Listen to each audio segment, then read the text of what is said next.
me voy a permitir leer los comentarios que han puesto en el chat los compañeros y compañeras. Aquí tenemos varios, es cierto, varios. Dice Paola Amaro, si el poder político, les pido a los ponentes que para que se apunten para dar respuesta a las inquietudes. Dice Paola Amaro, si el poder político es quien amenaza a los municipios por sentir que se les ofende, ¿por qué pedir que ellos mismos sean quienes protejan? ¿No sería hora que el gremio genere sus propios protocolos de seguridad? Es una pregunta. Les voy a leer la otra. Roberto Fuentes, saludos a todos. Algo importante de la ley que promueve Encinas es que se ha propuesto ya una especie de catálogo de agresores que incluya a la iniciativa privada, que es muchas veces la que acosa a los periodistas. Aquí Rogelio nos hace el favor de compartirnos la presentación del PowerPoint. Ahorita lo checamos si se puede abrir. Claro que sí. Gracias, Rogelio. Guadalupe Gómez, el Parlamento Europeo está dominado por la derecha, aunque la izquierda también tiene algunos representantes. El lenguaje que utiliza en su llamado, entre comillas, habla de populismo, entre comillas, en un discurso absolutamente derechista. Mediáticamente, el conservadurismo mexicano utiliza el nombre de Parlamento Europeo como si fuera la Unión Europea o si fueran todos los legisladores de ese continente. El Parlamento Europeo ha actuado igual contra gobiernos progresistas de la región Latinoamérica. Rogelio Hernández, quien nos pide que confirmemos si se abre el archivo, lo confirmamos ahorita. Florencio Posadas, ¿cómo conseguir la violación de los derechos humanos en la Sierra Tarahumara de Olga y Zócalo Rojo de Rogelio? Creo que ambos es bastante difícil conseguirlos, pero pues le buscaremos. Tiene mucha razón Olga, los periodistas, y bueno, perdón, el de Rogelio, porque les digo, porque yo lo he buscado para algo que necesito, pero no sé si Olga ahorita nos pueda platicar si hay manera de conseguir nunca más el olvido. Dice también Florencio Posadas, tiene mucha razón Olga, los periodistas están igual que los jornaleros agrícolas, sin derecho. Rogelio Hernández dice que Zócalo Rojo se debe conseguir en alguna biblioteca pública, porque las editoriales tienen la obligación de ceder ejemplares a un buen número de bibliotecas. No se encuentran ni en librerías de viejo, lo puedo constatar. Roberto Puentes, de nuevo, los grandes intereses han tomado el tema de los periodistas asesinados como una bandera en contra del actual gobierno. Por primera vez, hace aproximadamente 2 semanas, se presentó un informe desde Tijuana de los detalles de las investigaciones de los periodistas asesinados, uno por uno. Pero los medios no le dieron difusión, por eso el artículo 19, la ONU, RSF, el gobierno de Estados Unidos dicen que no se ha hecho nada. Florencio de nuevo dice, creo que es necesario poner el acento y retomar la propuesta de Tere Gil para organizar al gremio periodístico de aproximadamente 40,000. Mayela, Delgadillo, ¿son lo mismo defensores de derechos humanos que los periodistas? Esa pregunta estaba también en mi mente. Gracias, Mayela. Gerardo de la Fuente lo comentó, si abre bien. Gracias, Gerardo. Ya le contestamos, le contestó a Rogelio. Mayela, de nuevo, deben seguirse los protocolos, los mismos protocolos para unos y otros en relación a la pregunta anterior. Guadalupe Gómez, de nuevo, no tiene nada que ver, pero qué hermosa vestimenta. Voy a omitir ese comentario. Muchas gracias, Guadalupe, gracias. Mayela, de nuevo, ¿puede pedirse que no maten periodistas si están matando mujeres y defensores de derechos humanos? ¿Cuál es el papel de los periodistas hoy y de los medios? Cada vez pierden más valor social y por eso no es una demanda fuerte. Creo que por el momento son todos.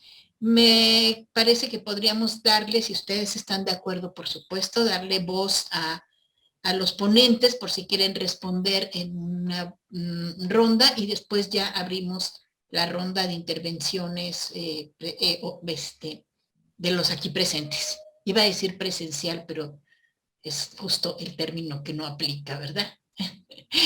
Gracias, Guadalupe Gómez, a tus órdenes. ¿Alguno de los ponentes quisiera responder a todos los comentarios, preguntas y cuestionamientos que se hacen en el chat? Si me lo dicen, por favor. Fernando. Adelante, Fernando. No, yo nada más quería decirle a Mariela, no son lo mismo los defensores de derechos ambientales ni humanos que los periodistas, pero sí sufren la misma agresión todos los que luchan por algo que haga bien a la sociedad y que afecte a los grandes intereses, pues sufren la misma violencia. Entonces no son lo mismo, pero sufrimos lo mismo. Nada más eso. Olga pidió la palabra, Solomita. Gracias, Fernando. Sí, es que estaba abriendo mi micrófono. Olga pidió la palabra y después vi Tere Gil, que también acaba de pedir.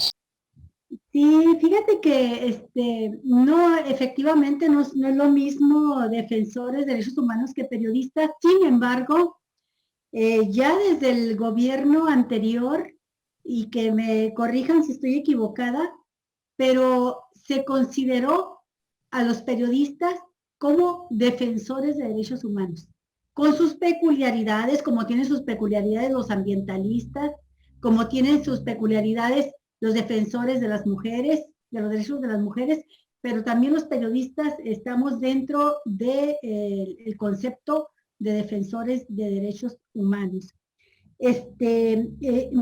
La otra cuestión que me llamó la atención es lo de crear lo del Parlamento Europeo y el populismo, las críticas. Y lo quiero relacionar con algo que dijo Fernando Sánchez Mejorada hace un momento, de que, bueno, pues ahora nos están subrayando que México es el país más letal para ejercer el periodismo. Pero esto yo lo vengo escuchando desde hace muchos años, Fernando. Ya tenemos muchos años y se dijo con mucho énfasis en 2012, cuando se incrementaron los asesinatos de periodistas como nunca. Y desde entonces se ha venido diciendo que México es el país letal, más letal, de los países que no están en condición de guerra, pero que a veces sus números de periodistas asesinados hasta rebasan a países que están en guerra. Y es importante subrayarlo porque lo quieren hacer aparecer como que es ahora, ¿verdad? Que es de ayer, del 2019 para hoy, que somos el país más letal. Con los números que nos dan a conocer de artículo 19, yo quiero mencionar lo siguiente. En 2018 se deja a México con una cifra de 20 periodistas muertos, asesinados. En 2019 baja a 17, en 2021 a 11.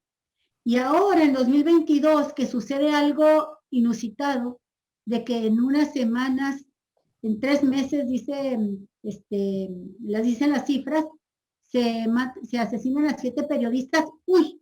Es lo peor que haya sucedido en toda la historia de México en relación al poder y los medios, y están matando a los periodistas. Pero estas cifras me parece que no podemos perderlas de vista. 2019, 17 contra 20, 2021, 11 contra 17, y estamos empezando este año.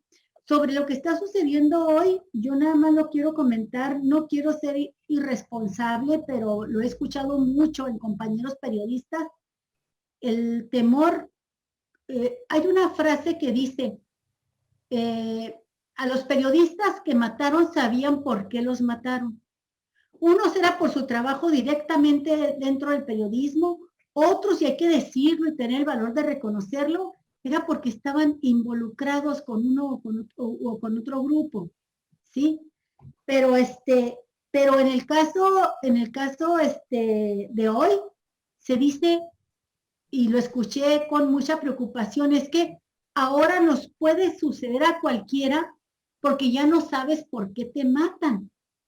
Y es que si tú ves la trayectoria, el trabajo periodístico de gente como Javier Valdés o como Miroslava, pues sabes por qué los mataron, ¿verdad? Pero el trabajo periodístico de la compañera Lourdes Maldonado no era así de alto riesgo como para meditar un asesinato.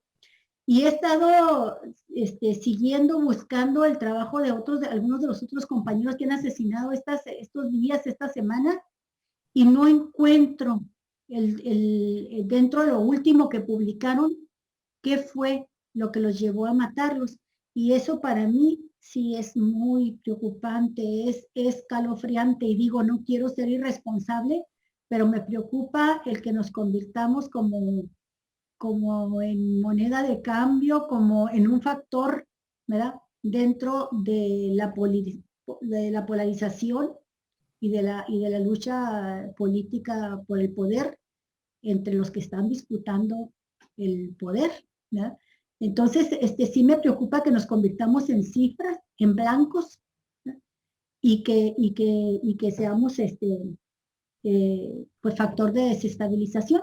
No lo adelanto más porque es muy especulativo esto, pero se los comparto como algo que he escuchado entre compañeros del gremio. Gracias, Olga. Perdón, una última, por si ya no tengo oportunidad. Paola Amaru, algo así, hacía una pregunta que dice, si el poder político amenaza en los municipios, ¿por qué pedir que ellos protejan?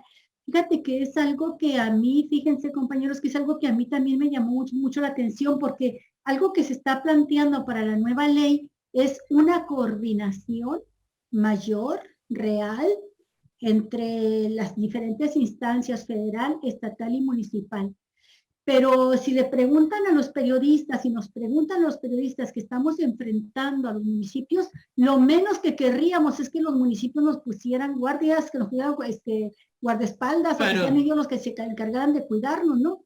Y en esa coordinación yo creo que pues es importante que lo tomen en cuenta, Rogelio, porque habría que ver de dónde viene el origen de la amenaza, para saber si el periodista quiere o no tener alguna relación con el municipio, que le pongan a los policías que lo van a cuidar, o si prefiere irse al mecanismo federal, que sea directamente el mecanismo federal, o al revés, ¿no? Depende de cuál sea el origen que provoca el temor del periodista por su vida.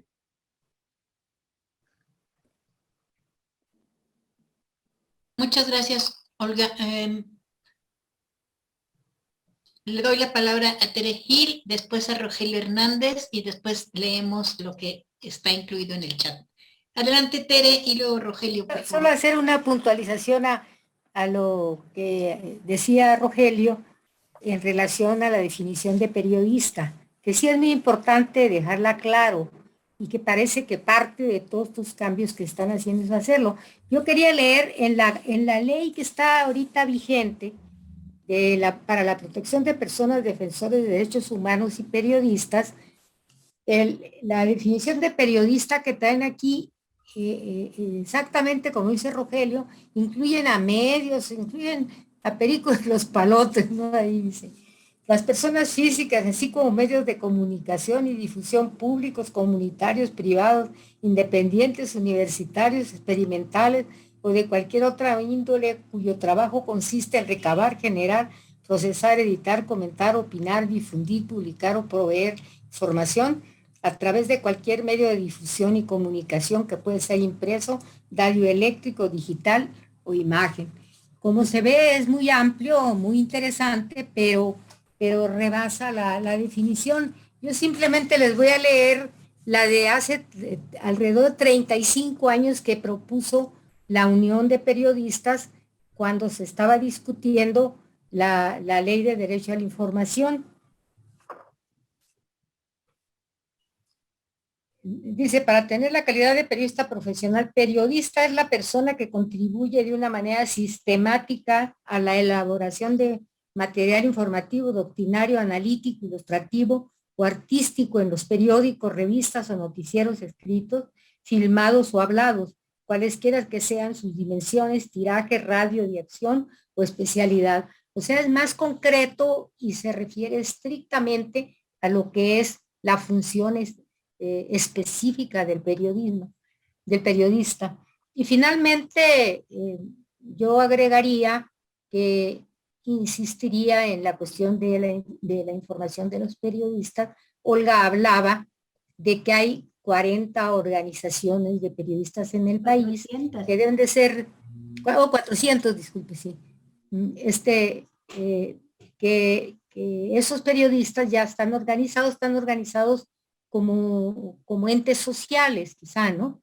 Y esos mismos pueden ser el inicio para generar una gran organización en el país, buscar las formas como las leyes que existen, que haya coincidencia con los privados, los públicos, los independientes, los freelancers y todos esos que andamos dentro del periodismo y buscar una forma de estar organizados.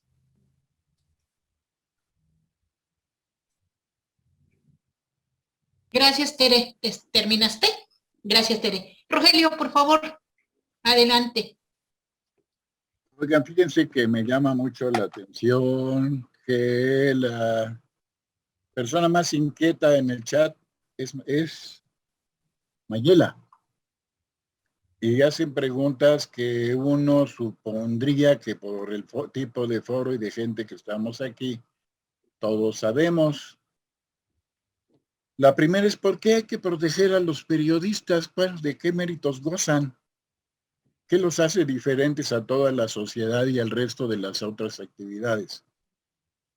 Yo creo que todos, o la mayoría de nosotros, estamos de acuerdo que el servicio que prestan es estratégico para las relaciones sociales entre todas las personas que componen una sociedad y entre esta sociedad y los poderes, que necesita la gente estar bien informada de manera oportuna, suficiente y sin sesgos, y esa es la aportación fundamental, esencial, que nos convierte en periodistas y al periodismo, al ejercicio del periodismo, una actividad vital para las relaciones de un país.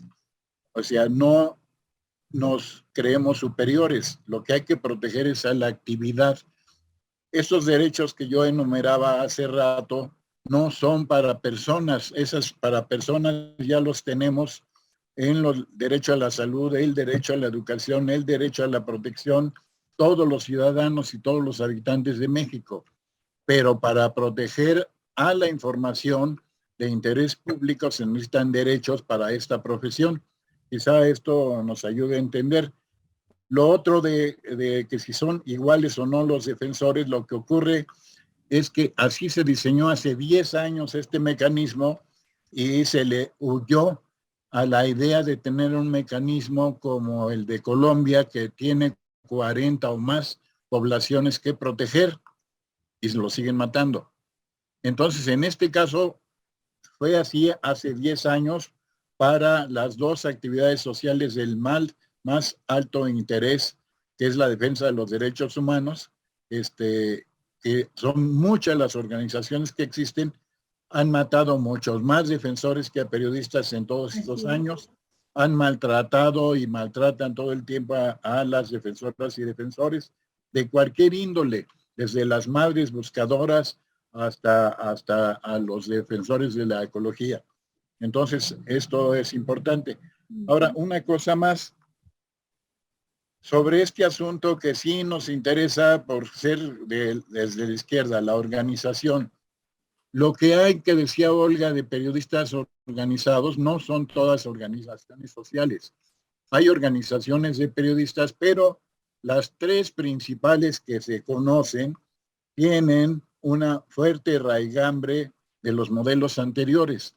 Una se llama la FAPERMEX, que tiene como núcleo central al Club Primera Plana, Primera la Lana, le decimos a algunos, que es muy grande, está muy desarrollada en casi todas las ciudades grandes del país. Hay alguna unidad y sí, efectivamente se dedican a tramitar prebendas para sus socios, fiestas de fin de año, etcétera, etcétera. Hay otras como el Club de Periodistas que tienen una actividad central es entregar algo así como, no sé si aumentaron o disminuyeron, pero la última vez que tuve el dato fueron 76 premios nacionales, dicen ellos, de periodismo, y como dice Tere, se la dan a Juan y al Perico y a los Palotes, sin ningún otro mérito que de buenas relaciones. Pero, fíjense, hay un fenómeno distinto, porque hay demasiados colegas que han creado pequeñas empresas de servicios periodísticos que intentan hacer desde las redes sociales, desde las redes digitales, intentan hacer periodismo de otra naturaleza, solo por mencionarles algunos, y no quiere decir que yo esté de acuerdo con todos. Está Carmen Aristegui, está Julio, mi nuevo hermano, Hernández López, está La Silla Rota, está, sin embargo, están otros muchos que sí han estado desarrollando con poco personal, y hay colegas en Chiapas, en Chihuahua, en el noroeste, que tienen redes y que tienen empresas alrededor de las redes. Esos son fenómenos nuevos, por eso la propuesta más concreta hoy para empezar algo es la de impulsar una red de redes en donde pueda derivar con acuerdos para la capacitación profesional y para el desarrollo de esas empresas. Pero bueno, es una discusión que nos debemos para el futuro o para otras sesiones entre periodistas de izquierda y a ver qué hacemos. Gracias. Okay. Gracias. Gracias, Rogelio. ¿Alguien más quisiera tomar la palabra? Aquí. Si no hay, voy a terminar de leer lo que viene en el chat. La misma Mayela Delgadillo nos sigue preguntando, como puso ya, la violencia social es para todos. Nos pueden tener burbujas. O quisitar, bueno, así dice, nos pueden tener burbujas. En la Constitución de la Ciudad de México lo separé en los mecanismos. Claro que no se ha hecho nada. Como separé los periodistas vinculados al narco con los que no, es necesario un diagnóstico actual de quiénes somos. Exacto. Así es. Espero haberlo leído bien, Mayela. Si no, pues me corriges, por favor. Roberto Fuentes, concretamente al cierre de 2021, según el INEGI, había un total de 41,113 trabajadores que se identificaron como periodistas. De acuerdo con la encuesta nacional de ocupación y empleo, 5,000 más, supongo, que cuando comenzó la pandemia. Guadalupe Gómez pregunta directamente, Rogelio, la matriz mediática que tratan con éxito de imponer es que el gobierno de AMLO es responsable autor de la violencia contra periodistas, y la repiten los mismos colegas. ¿Cómo revertirla, por lo menos en el gremio? Mayela, de nuevo, en Ciudad de México se planteó que tenían que salir del lugar o estado en donde eres vulnerable, y somos ciudad refugio. El problema con eso es que ya hay muchas plataformas. Hasta aquí las preguntas del chat. ¿Alguien las quisiera responder? Hay una directa para Rogelio Hernández, pero las otras, si alguien las quiere responder, por favor. Yo quiero ahondar un poco en la respuesta de Rogelio, porque tiene que ver también con esta pregunta de que la violencia social es para todos, ¿no? Que todos estamos en riesgo, pues, de esta violencia. Y parece que va en el mismo sentido de por qué los periodistas, por qué defenderse tanto, por qué ser especiales. Es que en el caso de los periodistas, al igual que los defensores de derechos humanos, los líderes comunitarios, los defensores del bosque, del agua, los defensores de los derechos de las mujeres, las madres que andan buscando a sus hijas víctimas de desaparición o de feminicidio. En estos casos, cuando se mata a estas personas, se busca matar la causa, se busca dañar la causa por la que luchan. En el caso de los periodistas, somos el golpe más fuerte a la libertad de expresión. Tenemos una consigna que dice, no se mata la verdad matando a un periodista, pero sin que deje de ser cierto, sí se daña, Hay lugares donde los asesinatos de periodistas y los periodistas bajo amenaza se han convertido en zonas de silencio, en manchas de silencio, dicen algunos. Hay lugares donde los periodistas se han autocensurados ante el temor a ser asesinados. Y es que cuando el periodista denuncia algo es porque ya hubo una cadena de violación, de daños a la población, que no quieren que se sepa, ¿sí? Y la manera en que no se sepa y que no trascienda es matando al periodista para que no la difunda. No es que seamos especiales, es que contamos las historias, difundimos los casos de lo que está perjudicando, de lo que está afectando a la gente y a comunidades enteras. Esa es la diferencia. La muerte y el asesinato de un periodista es el daño a una comunidad y es el silencio que se provoca o se trata de provocar a una causa completa, ¿no? El miedo que se quiere meter a la gente para que no hable, que no participe. Esa es la diferencia entre la muerte. Todas son, por supuesto, condenables, pero la muerte de un periodista va más allá el daño va más allá de la pérdida de la vida de la persona. Va a afectar la causa que el periodista estaba tratando de difundir, defender, por la que luchaban otros y les estaba dando voz, ¿no? Creo que es importante decirlo. Siempre es lo mismo. Siempre es lo mismo cuando se habla de derechos humanos o cuando se habla de periodistas. ¿Y por qué? ¿Y por qué, verdad? Pero bueno, es que no nos dedicamos a vender chicles. Nos dedicamos a tratar de encontrar la verdad y difundirla. Y hay gente a la que no le interesa, que no quiere que se sepa la verdad porque afecta a sus intereses, ¿no? Eso es así de sencillo, ¿no? Gracias, Olga. Sí. ¿Alguien más? No le quiero insistir mucho a Rogelio, pero había una pregunta directamente para él. ¿Quieres que la busque? ¿Quieres que le repita? No, que la estoy leyendo. Ok. Gracias, Alme. A ver, antes de contestarle a Lupita, quiero agradecerle mucho a Mayela Delgadillo su participación. De veras está muy interesada y rondando preguntas que seguramente mucha gente se hace. Miren, creo que sería bueno, les recomiendo a todos, participar por lo menos o presenciar por lo menos uno de los diálogos que están organizando en la República, porque ahí nos hacen el favor, creo que hacen bien, la gente encargada del mecanismo de darnos las cifras más precisas que hay alrededor de este tema y algunas reflexiones de lo que ocurre. Por ejemplo, del comparativo de asesinatos sexenio por sexenio acaban de informar, solo por ponerlo como ejemplo, que en el periodo de Calderón fueron 101 asesinatos, que en el periodo de Peña fueron 96, que en el periodo actual han ocurrido 55. Hablando de esta forma de incorporar los datos, artículo 19 interesadamente tiene otro método para dar las cifras de acuerdo a su propio origen y de acuerdo a sus fuentes de financiamiento. Su origen, como ustedes saben, es europeo.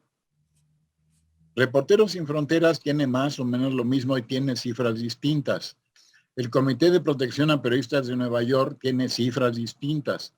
Lo más aproximado, de acuerdo a la definición general de periodistas que nos leyó Tere, donde cabe todo mundo, lo más acercado a la realidad es las cifras que está ofreciendo el mecanismo de protección ahora vía a la subsecretaría de Alejandro Encinas, que son 55.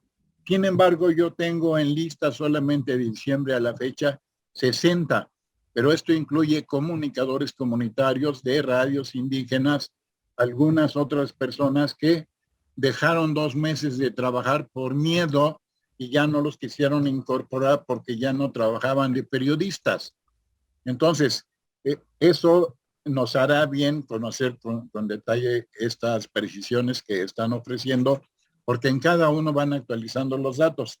Ahora, con lo que plantea Lupita, yo creo que va a ser bastante más difícil porque se montaron sobre esta oleada de crímenes y de agresiones contra periodistas, que montaron aquí sí los grandes corporativos y un buen número de colegas muy interesadamente para decir que la violencia general y la violencia contra periodistas y defensores son responsabilidad directa del gobierno federal. Y antes hacían esfuerzos por separarlos, por analizarlos por separado para saber el origen y las causas. Lo que sí tendríamos que hacer nosotros y en el propio mecanismo en la ley que viene es que se cree el área de previsión para poder prevenir. A ver si me expliqué. Necesitamos tener tipologías de agresores, tipologías de agredidos, tipologías, el tipo de delitos que se cometen, de las causas y de los orígenes para fragmentar uno por uno y darnos cuenta y no hacer afirmaciones que hay periodistas, dicen, veo por aquí que alguien dijo que hay periodistas ligados al narco. ¿Cómo podemos probar eso? ¿O cómo podemos probar que están ligados a mexicanos contra la corrupción? ¿O cómo podemos probar que están ligados a Andrés Manuel si no hay ninguna investigación judicial que pruebe las causas por las que murieron? Entonces, vamos a tener que impulsar eso si queremos hacer análisis certeros y más aproximados a lo que ocurre. No vamos a poder revertir esta propaganda porque es parte de la polarización que quieren empujar y parece que están logrando los grandes corporativos impulsados por grandes intereses económicos en contra del gobierno de Andrés Manuel. Gracias. Gracias, Rogelio, por la respuesta puntual y con muchas tareas por delante que hay que tener. Creo que son todas las preguntas que tenemos en el chat. Si alguien de aquí está interesado en tomar la palabra, Juan Pablo, por favor, adelante. Rápidamente. Bueno, primero agradecer, las posiciones han sido muy buenas, geniales. Hace algunos meses, acá en Puebla, cotidianamente organizamos un programita que se llama Diálogos desde la Izquierda, con grupos locales, grupos sociales, y en algunas ocasiones con algunos también comunicadores locales, de Radio Xali, Radio Primavera, y compañeros de medios de acá.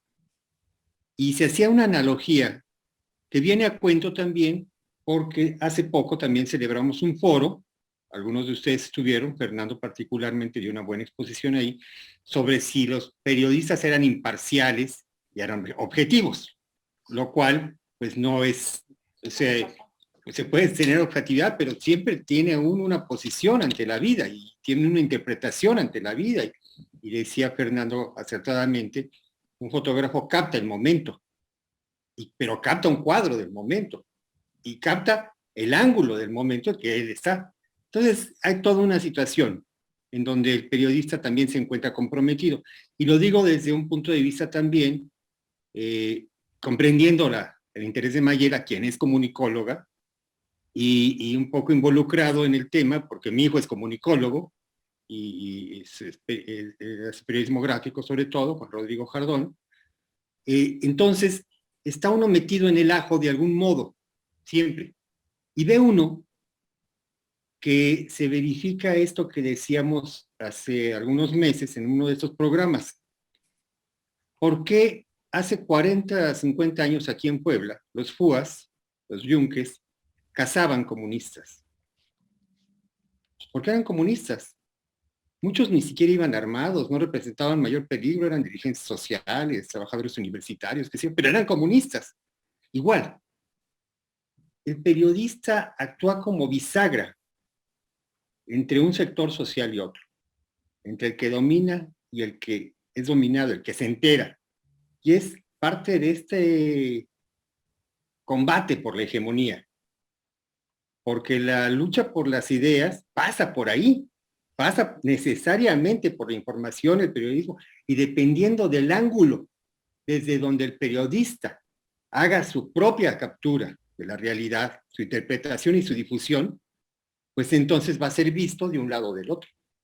Y eso es lo que lo pone a tiro de piedra, o a tiro, o en la mira de un sicario. Entonces, quizá esto ayude a entender por qué. No son odios, así, son intereses también, que se fermentan, pero que además vienen de muchos años. Aquí en la Sierra Norte hay una cantidad grande de desaparecidos líderes sociales, de desaparecidos, de asesinados, pero también de comunicólogos, de periodistas, de reporteros, de pequeños medios que se han comprometido con las causas y están dentro de esta estadística. No son efectivamente los Loret de Mola, no son los grandes nombres de los grandes medios. Las empresas de algún modo les dan cierto amparo, ese peso.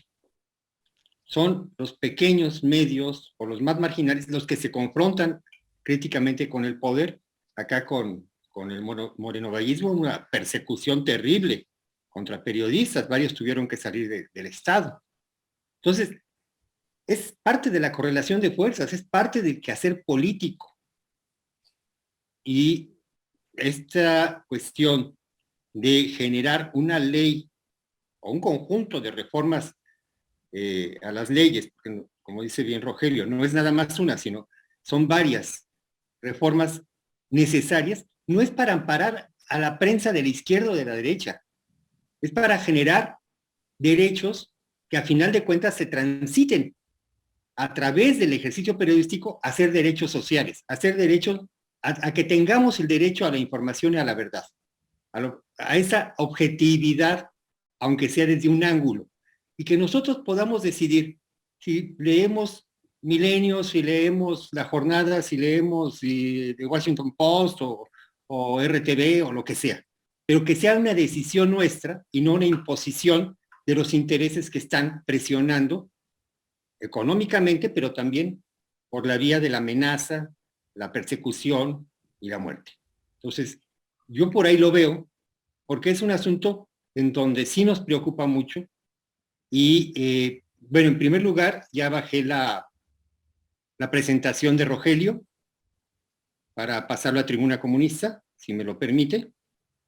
Pedirle a la camarada Olga, la camarada Tere, a Fernando, la síntesis de sus exposiciones que fueron riquísimas para hacerlas publicables en Tribuna, porque son necesarias, y bueno, pues seguirle dando. La grabación de este programa estará, pongamos, mitad de la semana entrante ya en redes sociales y les pasaremos la liga. ¿Sí? Muchas gracias. Gracias. Gracias, Juan Pablo. Camaradas, ¿alguien más? Voy a leer otras dos intervenciones del chat para ir cerrando. Me parece que ya podemos redondar. Dice Paola Amaro, y la violencia es arbitraria en el tiempo y el lugar. No se puede predecir cuándo ni dónde, por eso es aterradora. Tal vez como protocolo de protección sería el colectivizar la firma, tener posibilidad de contraobservación y/o. Florencio Posadas, muchas gracias, camaradas, por su participación, moderación y exposición brillante de tan importante tema. Paola Amaro dice, y/o tener espacios heteros en vez de físicos. LPS en vez de locales. Ok. Son las contribuciones en el chat. Y bueno, si no tenemos más intervenciones, me resta agradecer muchísimo a nuestras compañeras Olga. Tere, adelante, por favor, discúlpame. Nada más decir que obsequio 5 libros de La Isla que Brillaba y te las llevaré personalmente a ti para que tú allí a los compañeros, ¿no? Acaba de llegar, es una reedición. Me guardas uno. Me guardas uno. Lo mandamos allá si tú me das tu dirección. Gracias. ¿Sí los vas a llevar, Tere? ¿Cómo? ¿A qué los vas a llevar? Yo te los llevo a ti personalmente, tú me das tu dirección aquí y no te voy a decir ya que pase la pandemia, sino la semana entrante, ¿no? De acuerdo, nos ponemos de acuerdo. También si andas por el sur, nos podemos ver por radio, y si andas por el norte, aquí tienes tu casa. Ah, bueno, gracias. Ahí. Ya nos ponemos de acuerdo y me quedo con los 5, reparto los 5 libros a los camaradas. Los compañeros quieren, no les alcanzan, ahí hay más, ¿sí? Perfecto, y le guardo uno a Olga para que... Yo tengo una pregunta a Rogelio, que ha estado más cercano a los foros y a todo este proceso de elaboración de la nueva ley. ¿Hay alguna ruta crítica, fechas? ¿Podemos contar con esta ley este mismo año? Olga, solo puedo repetir como perico lo que he escuchado en los foros, de que están haciendo todo lo posible para que los foros se realicen mucho antes de que empiece el segundo periodo de sesiones del Congreso de la Unión. Y que ahí es donde presentarán la iniciativa, pero con la petición que también ahí sea bajo la modalidad de parlamento abierto y que se pueda aprobar en ese mismo periodo de sesiones y empezar a darle vigencia empezando el 2023. Y yo quisiera cerrar alrededor de eso con una idea que tú misma expusiste de que sí hay esperanza, y ese rayito es este proceso de discusión en torno a esa ley y lo que va a derivar en ella. Yo creo que podemos hacer muchas cosas desde este flanco y también como periodistas convenciendo a más colegas de que se pueden cambiar las cosas. Gracias. Muy bien, gracias. Muchas gracias por esas palabras, Rogelio. En efecto, eso de la esperanza es como inherente a nosotros. Si no tenemos más intervenciones, estaba diciendo que les agradezco muchísimo a Olga, a Tere, su participación. Muchas gracias. Sus ponencias son muy serias, de pronto desoladoras, pero también esperanzadoras, pero sobre todo conmovedoras. Aquí estamos los necios del MCM, esperándolos con los brazos abiertos para cuando se quieran integrar, que sigan publicando en Tribuna Comunista, cosa que nos da muchísimo gusto, y pues cada vez que tengamos que abrir un foro, estamos completamente dispuestos a hacer un puente para que estas cosas se sigan discutiendo y vayamos encaminándonos a buen puerto.